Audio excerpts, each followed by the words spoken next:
বাংলাদেশের আকাশে নতুন এক অধ্যায়ের সূচনা হতে চলেছে। দক্ষিণ এশিয়ার কৌশলগত মানচিত্র বদলে দিতে পারে এমন এক সামরিক উন্নয়নের পথে এগিয়ে যাচ্ছে দেশটি। চীনের সঙ্গে প্রতিরক্ষা সহযোগিতায় নতুন মাত্রা যোগ হয়েছে, যা প্রতিবেশী রাষ্ট্র ভারতের জন্য উদ্বেগের কারণ হয়ে দাঁড়িয়েছে।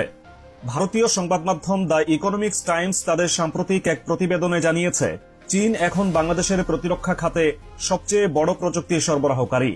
আর এই তথ্য প্রকাশে আসার পরই বিষয়টি আন্তর্জাতিক অঙ্গনে আলোচনার কেন্দ্রবিন্দুতে পরিণত হয়েছে। একটি গবেষণাপত্রে প্রকাশিত তথ্য অনুযায়ী চীন ইতোমধ্যেই বাংলাদেশকে আধুনিক সামরিক প্রযুক্তি রপ্তানি করেছে। এই গবেষণা national image of China in Bangladesh শীর্ষক প্রতিবেদনে উল্লেখ করা হয়েছে।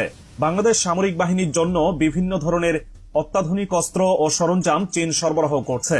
এর মধ্যে রয়েছে রকেট, রকেট লঞ্চার, ম্যানপ্যাড, হালকা ইউটিলিটি যানবাহন সহ নানা ধরনের প্রতিরক্ষা সরঞ্জাম। সবচেয়ে গুরুত্বপূর্ণ বিষয় হল, চীন শুধুমাত্র অস্ত্র সরবরাহই করছে না, বরং বাংলাদেশ অর্ডিন্যান্স ফ্যাক্টরি ও বাংলাদেশ মেশিন টুলস ফ্যাক্টরি লিমিটেডে এই প্রযুক্তি হস্তান্তর করছে। অর্থাৎ বাংলাদেশ এখন শুধু অস্ত্র আমদানিকারক নয়, বরং নিজেই উন্নত প্রযুক্তির অস্ত্র তৈরির সক্ষমতা অর্জন করছে। এখানেই শেষ নয়, চীনের সঙ্গে সামরিক সহযোগিতায় বাংলাদেশের অগ্রযাত্রা বহু আগেই শুরু হয়েছে। 2012 সালে চীনের সহায়তায় খুলনা শিপইয়ার্ডে স্থানীয়ভাবে তৈরি হয় প্রথম পেট্রোল জাহাজ, যা পরে নৌবাহিনীতে যুক্ত করা হয়। এগুলো ছিল কয়েক বছর আগের ঘটনা, কিন্তু বর্তমান পরিস্থিতি আরও বেশি নজরকাড়া। কারণ বাংলাদেশ এখন শুধু ছোট অস্ত্র নয়, বরং বড় পরিসরের প্রতিরক্ষা সরঞ্জাম সংগ্রহে মনোযোগ দিচ্ছে।